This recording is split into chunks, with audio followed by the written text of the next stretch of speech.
In those years, Spanish football was like a giant stirring from its slumber. Following Real Madrid's golden age in the 50s, the Dziś and Dziś witnessed a transfer of power, the rise of strong personalities, and notably, the Euro 1964 Championship, the first major title asserting La Roja's position on the continental map. It was an era where the style of play was not merely tactical, it was a sublimation of individual artistry, knightly spirit, and courage. Stadiums like the Santiago Bernabéu or Camp Nou were not just venues. They were cathedrals witnessing fairy tales written in sweat and tears. But behind those glorious moments on the pitch, behind the halo of silver trophies, were human fates filled with joy, anger, love, and sorrow. More than half a century has passed, and time, like a harsh sculptor, has carved very different shapes into their lives. Some became powerful godfathers, some chose a life of seclusion, and some legends have laid to rest forever, leaving behind infinite regret. Today, let us sit back and listen to the tumultuous journeys of the Tragiczne, legends who formed the soul of Spanish football during those two volatile decades.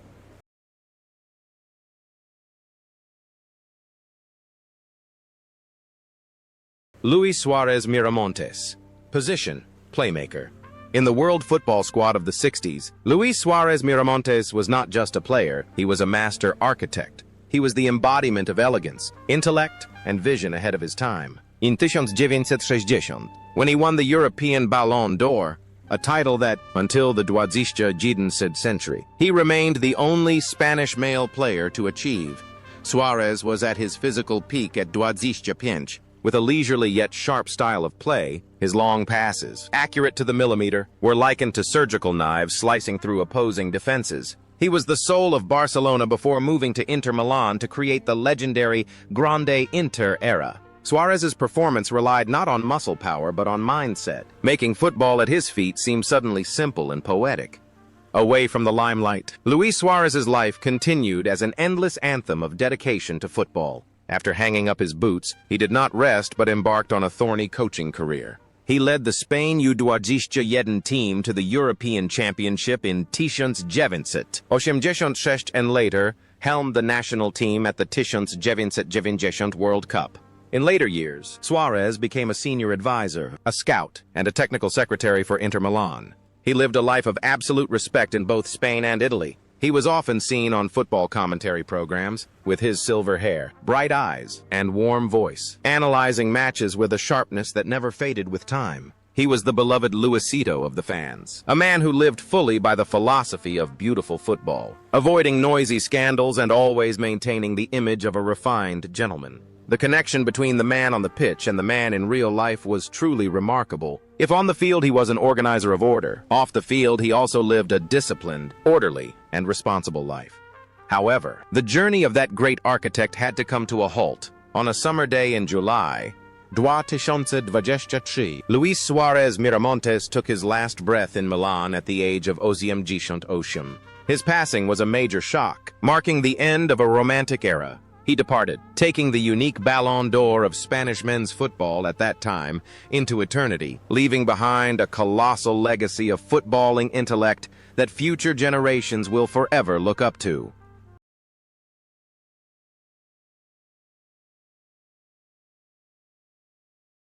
Juan Manuel Asensi. Position: attacking midfielder. In the 1970s, when Barcelona was finding its footing again, Juan Manuel Asensi emerged as a brilliant conductor. He was the lungs and the brain of the Catalan team. With the captain's armband, Asensi led his teammates with a diligent playing style, technique, and the ability to score important goals from the second line. His peak was the 1970 Cup Winners' Cup victory in Basel, where he lifted the trophy as an affirmation of the return of the giant Barcelona. Asensi was not flashy, but he was the key to operating the gameplay, a silent hero but irreplaceable. After leaving Barcelona and a short time playing in Mexico, Asensi entered post-career life with many interesting turns. He tried his hand at coaching, opened a youth football training school bearing his name to nurture talent. Besides that, Asensi was also a successful businessman and a ranked paddle player. His life was quite private. He rarely appeared in tabloids but focused on personal projects and family. The calmness and sharp tactical thinking on the pitch seemed to have helped him manage his life smoothly and steadily. Today, at the age of 76, Juan Manuel Asensi is enjoying a fulfilling life. He is still the president of the Barcelona Players Association, regularly participating in charitable activities and connecting generations of players. He is a shining example of a smooth transition from the halo of the pitch to a happy and useful ordinary life. Francisco Gento. Position: left winger. If one must find a name that defines the speed and glory of Real Madrid, it is Francisco Paco Gento, nicknamed La Galerna del Cantabrico, the Gale of the Cantabrian Sea. Gento was the terror of every right-back in Europe. In the 1960s, when generational teammates like Di Stefano or Puskás had aged or left, Gento at Tragiczne still ran like a perpetual machine, becoming the leader guiding the young Yeye generation to their the European Cup title in 1966. He was not just fast, but durable and resilient. He remains the only player in history to possess European Cup/Champions League trophies, a record standing tall against time for over half a century. After retiring, Paco Gento's life was a model of humility and loyalty. He did not pursue a high-pressure top-flight coaching career, but chose to stick with Real Madrid in quieter roles. From coaching youth teams to serving as a club ambassador, Gento lived a simple life, avoiding camera flashes and lavish parties. He found joy with his family and old teammates. His career was as great as his daily life was simple. People rarely saw Gento make shocking statements or get involved in financial trouble. He was like a gentle grandfather, always smiling when looking at the younger generation. This contrast is fascinating. On the pitch, he was a fierce storm sweeping away all obstacles. But stepping outside the touchline, he was as calm as the sea after a storm, a solid spiritual support for the next generation.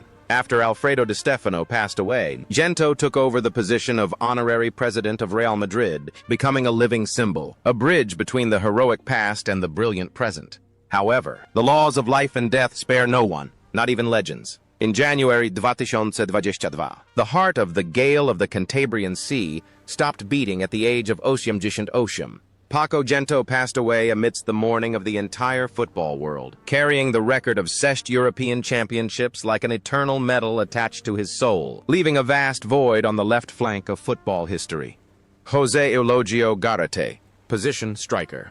José Eulogio Garate, dubbed the Engineer of Goals, was a strange phenomenon of Spanish football. Born in Argentina but making his name at Atletico Madrid, Garate was a cold-blooded goal scorer but extremely polite. He won 3 consecutive Pichichi titles from 1969 to 1971, not by physical bulldozing but by intelligent positioning and exquisite finishing. He was famous as the cleanest player, rarely fouling and never being sent off, a true gentleman in the penalty area.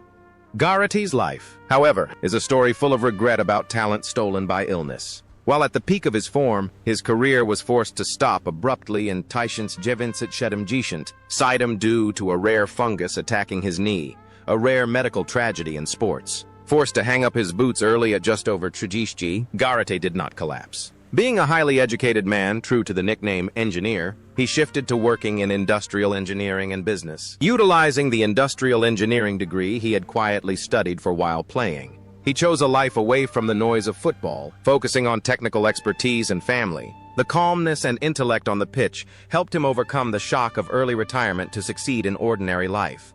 Currently, José Eulogio Garate is an old gentleman over 88, living peacefully in Madrid. Although he rarely appears in the media, every time he returns to the Metropolitano Stadium, tens of thousands of spectators still stand up to applaud a legend of both talent and character. He is living proof that life continues beautifully even when the door to one's greatest passion slams shut, as long as one has knowledge and bravery.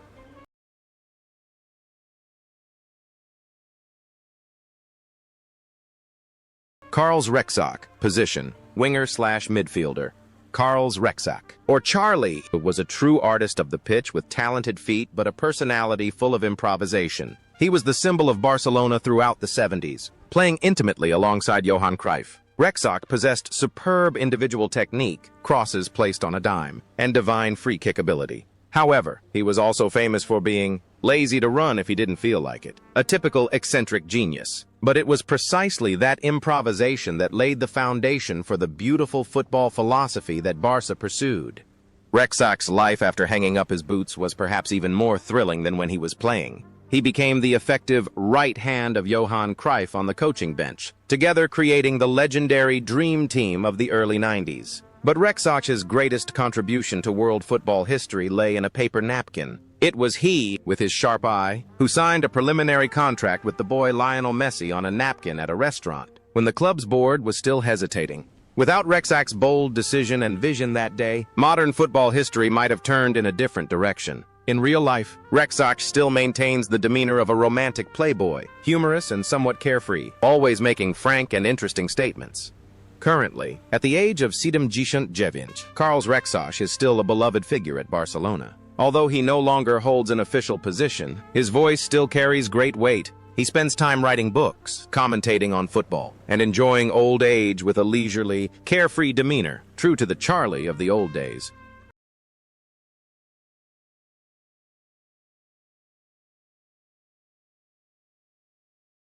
Amancio Amaro. Position, right winger. Amancio Amaro, or simply Amancio, was the symbol of flair and masterful individual technique. At Euro 1964 and in the Real Madrid shirt of the 60s, Amancio was a wizard on the right flank. With magical dribbling abilities, he frequently tormented opposing defenders with unimaginable cutbacks. At 25, he was the hero who scored in the Euro final, bringing the championship to Spain. Amancio was not just a player. He was the leader of the Yeye generation, young Spanish men bearing a modern, liberal style, inheriting the legacy of the great predecessors in Madrid. Leaving the pitch, Amancio's life was tied to training and management. He was the father of the famous Quinta del Buitre, Vulture's cohort generation of the 80s when he led the Real Madrid Castilla youth team to win the second division title, an unprecedented feat. Although his coaching career had its low notes when leading the first team, his influence on the mindset of youth football development is undeniable. In real life, Amancio was a decisive man, with a weighty voice, always maintaining the temperament of a resilient Galician. He also participated in the sportswear business with the Kelme brand, demonstrating acumen not only on the pitch, but also in the marketplace. After the passing of Paco Gento, Amancio was elected honorary president of Real Madrid, a worthy recognition for a lifetime of dedication. He was often seen in the VIP stands, watching every step of Vinicius or Rodrigo with the eyes of a proud father or grandfather.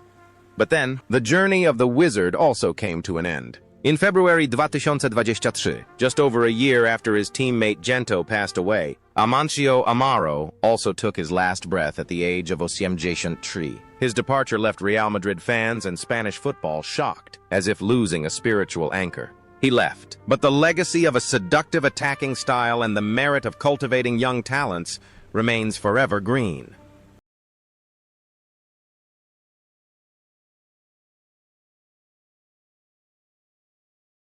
José Ángel Iribar. Position, goalkeeper. José Ángel Iribar, or El Chopo, the Poplar, as affectionately called by fans, was the classic model of a legendary goalkeeper. With a tall stature, long reach, and strangely calm demeanor, Iribar was the most reliable stopper for Athletic Bilbao and the Spanish national team. In his 20s, he was already a Euro 1964 champion. Not only standing out for his spectacular saves, Iribar was also respected for his absolute loyalty. He dedicated his entire 18-year professional career to a single shirt, Athletic Bilbao. He was a fortress, the pride of the Basque people during years full of political turmoil. After retiring in 1998, Iribar did not choose a leisurely life, but continued to contribute to football and society in a very unique way. He once participated in politics, becoming an important cultural icon in the movement affirming Basque identity. He also took on the role of goalkeeper coach and later head coach of Bilbao, then moved on to represent the club. Iribar's personal life was very private but full of depth. He was a man of profound thought, always concerned about culture and society. The calmness and steadiness in the goal seemed to have seeped into his character in real life. A man of few words, much action, steadfast and majestic like an ancient tree amidst the storm. He also went through the pain of losing loved ones, but always maintained admirable resilience. Today, at over 80 years old, José Ángel Iribar is still living a peaceful life and is considered a living saint in Bilbao. He still frequently appears at San Mamés, not to seek glory, but to pass the fire to young generations of goalkeepers. The image of El Chopo with white hair waving to the audience remains one of the most touching symbols of loyalty and pure love for football. Piri, Jose Martinez Sanchez. Position: central midfielder/defender. Piri was not the most technical player, but he was the bravest. During his years wearing the Real Madrid shirt, Piri was the embodiment of the Madridismo spirit. Never give up. The image of him playing with a broken arm and a sling across his chest in the 1977 Cup Winners' Cup final, or taking the field with a high fever and a fractured jaw, became legend. Piri was a versatile warrior, able to play from attacking midfielder, defensive midfielder to sweeper, and everywhere he played, he burned with boundless energy. But the most interesting thing about Piri lies in his life after the pitch, a path completely different from most colleagues. Even while playing at the top level, he diligently studied to pursue medicine. After retiring, Piri did not become a coach immediately but became a real doctor. He joined Real Madrid's medical team, taking care of the health of the younger players. The transition from a warrior bleeding on the pitch to a doctor healing wounds is a powerfully inspiring story about intellect and effort. His family life was also very fulfilling alongside the famous actress Sonia Bruno, creating a golden couple of the entertainment sports world at that time. Piri is proof that football players not only know how to play ball, but can also succeed in fields requiring the highest intellect.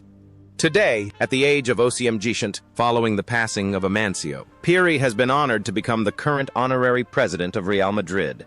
He still retains the agile demeanor and sharp eyes of a man who is both a warrior and an intellectual. His journey is the most vivid lesson about iron will and ceaseless learning for the younger generation. Queenie, Enrique Castro Gonzalez. Position: striker. Enrique Castro Gonzalez, or Queenie, was one of the greatest strikers Spanish football ever produced. Nicknamed El Brujo, the sorcerer, Queenie had the ability to turn the smallest chances into goals. He was a legend of Sporting Gijón before moving to Barcelona, winning Pichichi top scorer titles. Queenie was not just a scoring machine, he was a symbol of humility and compassion, a man respected by all opponents. However, Queenie's life went through a horrific incident that few players have ever tasted. In 1981, while wearing the Barcelona shirt, he was kidnapped by criminals and held for 20 pinch days and nights. All of Spain held its breath in prayer. When rescued, instead of hatred, Queenie refused to press charges against his kidnappers, believing they were merely people who had lost their way. That noble act carved a monument to his character. After retiring, Queenie returned to serve Sporting Gijón as a club representative. He lived a harmonious life, always smiling and ready to help everyone. He once fought and won against throat cancer, proving the spirit of an indomitable warrior. Yet, fate is ironic. That kind heart stopped beating too soon. In February 2018, Queenie passed away suddenly after a heart attack right on the street near his home, at the age of 68. The departure of El Brujo left infinite regret. Gijón's stadium was renamed El Molinón Enrique Castro Queenie to memorialize him. His legacy is not just goals, but a great lesson in forgiveness and love for humanity.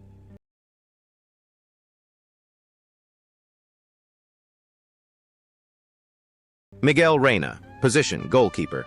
Miguel Reyna was one of the best goalkeepers in Spain in the 70s, having played for both Barcelona and Atletico Madrid. He was famous for lightning-fast reflexes and command of the penalty area. However, his career was also attached to one of the most tragic moments in European Cup history. In the 1974 final between Atletico and Bayern Munich, when the home team was leading in the final seconds of extra time, Reyna was beaten by a long-range shot from Schwarzenbeck, forcing a replay and eventual defeat. That moment haunted him for many years, turning him from a hero into a man carrying the pain of unfinished business.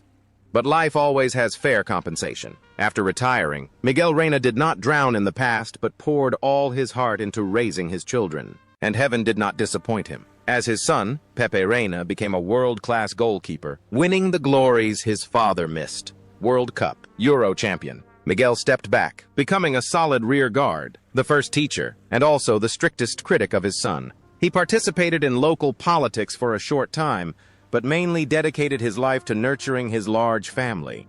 Today, at the age of 80, Miguel Reyna lives happily and proudly, seeing his legacy continued excellently through his son. His story is proof that failure on the pitch is not the end, but sometimes the beginning of another journey where glory is found in the smile of the next generation.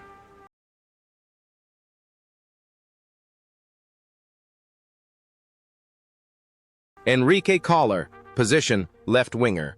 Back in the early 60s, Enrique Collar was the name that made every defense tremble. As the legendary captain of Atletico Madrid, he was dubbed the left wing drill, or part of the infernal wing. Wind-tearing speed and absolute loyalty turned him into an immortal symbol of the red and white half of Madrid. He was a key factor helping Atletico break the dominance of Real Madrid at that time, winning the European Cup Winners' Cup in 1962. Collar's life after football was a model of serenity and privacy. He did not seek fame or profit or try to cling to past glory. He chose the lifestyle of an elegant gentleman, preserving beautiful memories of a romantic football era. He is the honorary president of the Atletico Veterans Foundation, always silently supporting old teammates in difficulty. The connection between the role of the exemplary captain on the field and the respectable senior in real life is a wonderful consistency. Currently, at the age of 91, Enrique Collar is one of the rare living witnesses remaining from the golden generation of the early 60s. Although his health has weakened over time, his spirit remains lucid. He is like a living history book, a treasure that Atletico Madrid fans always cherish and revere whenever mentioning the heroic days of yore. José María Baquero, position, attacking midfielder/striker.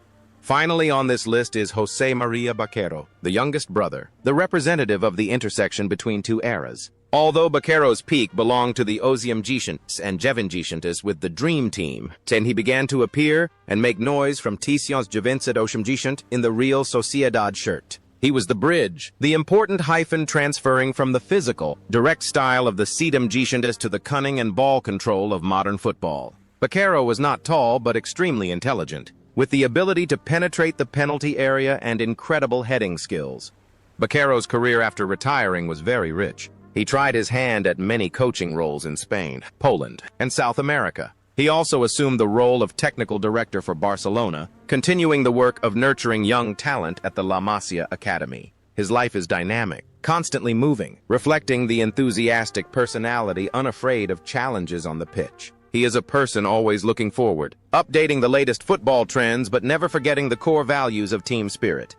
Currently, at the age of 63, Baquero is still diligently working in the football world. He still plays the role of advisor, expert, and a dedicated teacher. Although no longer at the peak of form like the time he scored the decisive goal at Kaiserslautern, the fire of passion in him has never extinguished. Every step he takes now is not to seek goals for himself, but to lead the way for future stars.